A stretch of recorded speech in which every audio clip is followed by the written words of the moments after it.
L'actualité internationale des 7 derniers jours, vous l'avez peut-être suivi sur France 24. En tout cas, nos éditorialistes, eux, l'ont scruté de très près pour en débattre avec nous aujourd'hui. J'ai le plaisir d'accueillir Anne Niva, reporter de Guerre Indépendante. Vous êtes l'auteur de nombreux ouvrages. Le dernier, Dans quelle France on vit, c'est paru chez Fayard l'année dernière, le 1er mars, presque un an maintenant, à l'occasion, bien sûr, de la campagne pour l'élection présidentielle. Laure Simoes, vous êtes directrice éditoriale de Cartooning for Peace. Bonjour Laure. Également avec nous, Ziad Limam, le directeur du mensuel Afrique Magazine, avec ce mois-ci, comme d'habitude, cette double couverture, enfin comme souvent, c'est quasiment systématiquement ça. Hein. Oui. Évidemment, la première qui reprend ce qu'avait dit Donald Trump. Sommes-nous vraiment des pays de M, 3 points de suspension. On a évidemment compris à quoi ça fait référence. Et puis, Tunisie, la révolution continue. La Tunisie où Emmanuel Macron vient d'effectuer sa première visite d'État. C'était il y a maintenant près d'une dizaine de jours. Également avec nous, j'ai le plaisir d'accueillir José Manuel Lamarque, journaliste Bonsoir. À France Inter, spécialiste des questions européennes, expert aussi en géopolitique. Merci à vous quatre d'avoir accepté de débattre. Alors, c'est un peu, on a pu le voir à nouveau aujourd'hui, la magie des JO, celle qui rassemble les adversaires d'hier sous une même bannière, celle du sport, en l'occurrence aussi celle d'une Corée réunifiée, le drapeau sous lequel ont défilé côte à côte les délégations du nord et du sud de la péninsule. C'est l'image de cette fin de semaine. C'est aussi cette poignée de main entre le président sud-coréen Moon Jae-in, l'hôte de ces Jeux Olympiques de Pyeongchang, et Kim Yo-jong, c'est la représentante du régime, tant honnie évidemment dans le sud de la Corée du Nord, mais aussi sœur du dictateur Kim Jong-un. Anne Niva, ça nourrit un espoir légitime de paix de voir ces images, ou bien on se dit qu'on se fait plaisir à bon compte, parce que c'est quand même aussi beaucoup du marketing autour d'un événement très préparé. Les grands événements mondiaux comme ceux-là, tout le monde sait bien sûr que la télévision se nourrit de ces belles images et que le sport, la géopolitique du sport maintenant devient une espèce de catégorie de science à part entière. Mais je crois que ce qui est intéressant de noter, c'est de regarder ces images, bien sûr, mais également de se rendre compte de ce qu'il y a derrière. Il me semble que les jeunes Coréens du Sud ne sont pas autant en faveur de la réunification que l'étaient ou que le sont par exemple leurs parents, et ça je trouve que c'est quelque chose de très intéressant à noter, ce fossé générationnel. Donc c'est à eux de finalement savoir ce que sera, si cette Corée sera réunifiée ou pas. On a l'exemple, les Coréens connaissent l'exemple de l'Allemagne et ils savent que la réunification de leurs deux pays sera bien plus coûteuse et bien plus complexe que ne l'a été celle de l'Allemagne. C'est le paradoxe de cette péninsule, enfin, que la jeunesse soit finalement moins portée vers la réunification et donc l'unité que ne le sont leurs aînés. Je pense que ma consoeur... Il y a des manifestations, il y en a tous les jours en ce moment. Oui, je pense que ma consoeur contre la présence des Nord-Coréens. Oui, ma consoeur a raison, c'est exactement le phénomène allemand. Il faut savoir que quand le mur de Berlin est tombé, il est tombé, oui, parce qu'il y a une décision par le gouvernement est-allemand, mais beaucoup d'Allemands de l'Est ne tenaient pas vraiment à vivre avec l'Allemagne de l'Ouest. Et encore aujourd'hui à Berlin, vous pouvez aller à Berlin encore Est, vous posez la question à des Allemands qui vous disent tu habites là. Oui, moi j'habite là parce que j'habiterai jamais à l'ouest, c'est-à-dire 2 rues plus loin.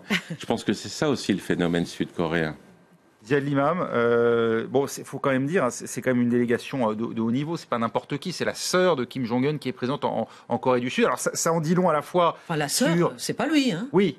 Oui, c'est vrai. Mais en même temps, bon. Et puis il y a un frère en moins. Elle a l'air de jouer un grand rôle. Elle a l'air d'être importante. Et puis il y a quand même le chef de l'État en titre, en tout cas celui, le président du Présidium de l'Assemblée nationale, donc quelqu'un qui apparemment est vraiment une personnalité de tout premier plan. Il y avait la volonté de solenniser visiblement l'événement, mais en même temps, on a l'impression aussi qu'il y a beaucoup de concessions qui sont faites du côté des Sud-Coréens et du côté du CEO qui paye quand même pour la présence de ces 46 sportifs. Le groupe d'artistes, les Pom Pom Girls, qui devraient bénéficier d'un financement sud-coréen. Ouais, on a fait beaucoup d'efforts pour les faire venir, non ? Franchement, financièrement, c'est peanuts, on s'en fiche.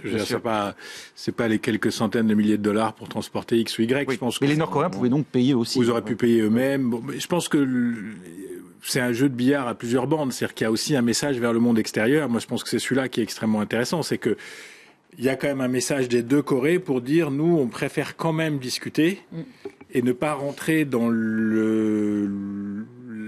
pas l'hystérisation, mais pas loin, du débat qui a été mené par Kim Jong-un j'arrive jamais à me rappeler le chef officiel, Oui. Kim Jong-un et Donald Trump, les boutons sur la table, on a une plus grosse que la tienne. Enfin, tout ça est allé très très loin quand même, parce que on s'habitue un petit peu par le débit médiatique, mais bon, on parle quand même de puissance nucléaire, surarmée.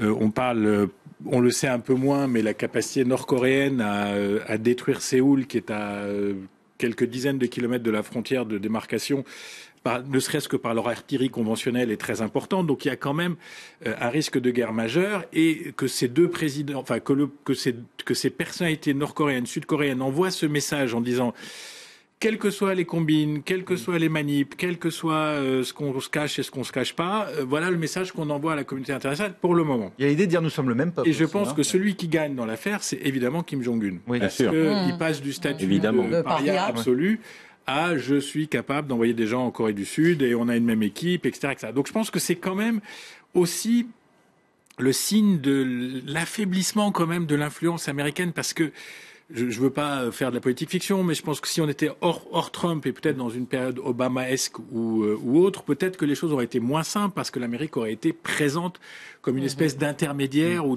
d'acteur tutélaire de tout ça. Là, l'Amérique est tellement engagée dans un discours unilatéral, et qui peut se comprendre sur un certain point. Je veux dire, personne n'a vraiment très envie, les Sud-Coréens en premier, d'avoir une Corée du Nord fully nucléaire, ni le Japon, etc. Donc bon, allons voir ce qui se passe, parce qu'en plus là, il va y avoir des trucs rigolos sur le plan protocolaire. Je sais pas combien de temps reste Mike Pence. Est-ce qu'il est déjà reparti ou est-ce qu'il est pas reparti?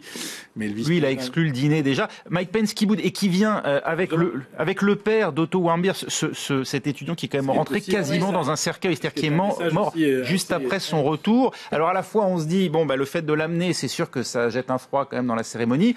En même temps, ça rappelle quand même la réalité du régime. Les Américains, ils ont parfaitement raison. Ils ont je sais pas qu'est-ce qui s'est passé réellement, mais bon, il est quasiment mort en Corée du Nord, certainement par des mauvais traitements.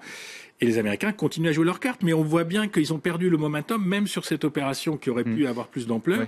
C'est pas eux qui ont la main là, c'est ces poignées de main coréennes. Et même le défilé nord-coréen la veille de l'ouverture des Jeux. Exactement. Quand même, on peut se dire que c'est une provocation à Niva. Enfin, parce qu'en plus ils ont avancé l'anniversaire, parce que le 70e anniversaire de l'armée qui était donc censé être célébré, normalement c'est le 25 avril, c'est pas le 8 février. C'est grâce aux JO incontestablement que nous avons droit à tout cela. C'est volontaire, c'est une stratégie. Ça veut dire qu'on n'est plus dans les JO, c'est terminé. Il n'y a plus de JO en réalité. L'esprit de Coubertin, c'est fini. J'ai entendu on est soit dans le business, soit dans la politique. Un petit peu comme vous, et ils ont envie qu'on reparle du sport. Bah oui, on parle pas de sport. Puis en plus, ce qui est regrettable pour les JO, il faut le dire, c'est cet acharnement anti-russe. Il y a eu un acharnement anti-russe. C'est pas moi qui oui. Alors 47 athlètes, à chaque fois. donc non invités ou bannis à vie, qui ont donc fait appel de la décision du CIO devant le tribunal arbitral du sport, qui leur avait plutôt donné gain de cause.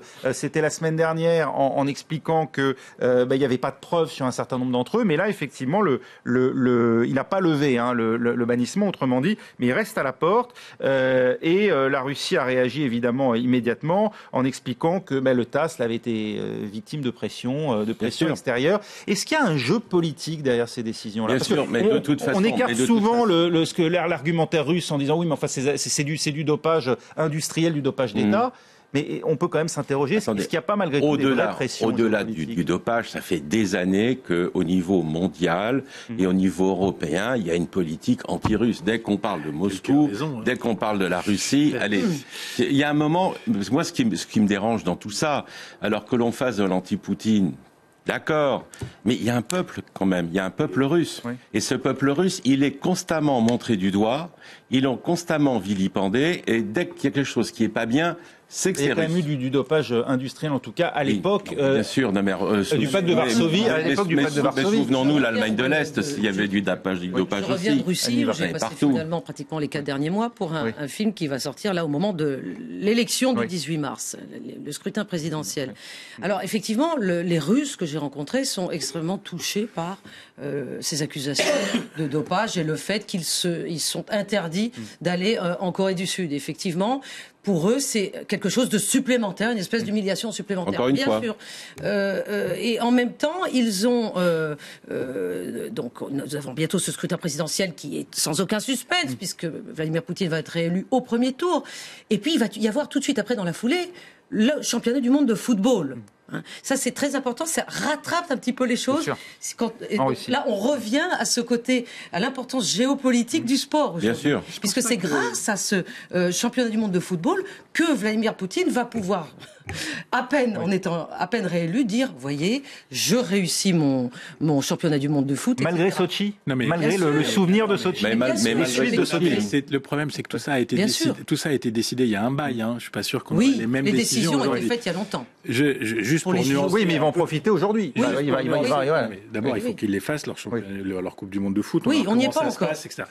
Juste pour nuancer un peu, moi je pense pas que les gens ont quelque chose contre le peuple russe, mais il y a bien un moment où il faut prendre acte des décisions d'un gouvernement, d'un pouvoir.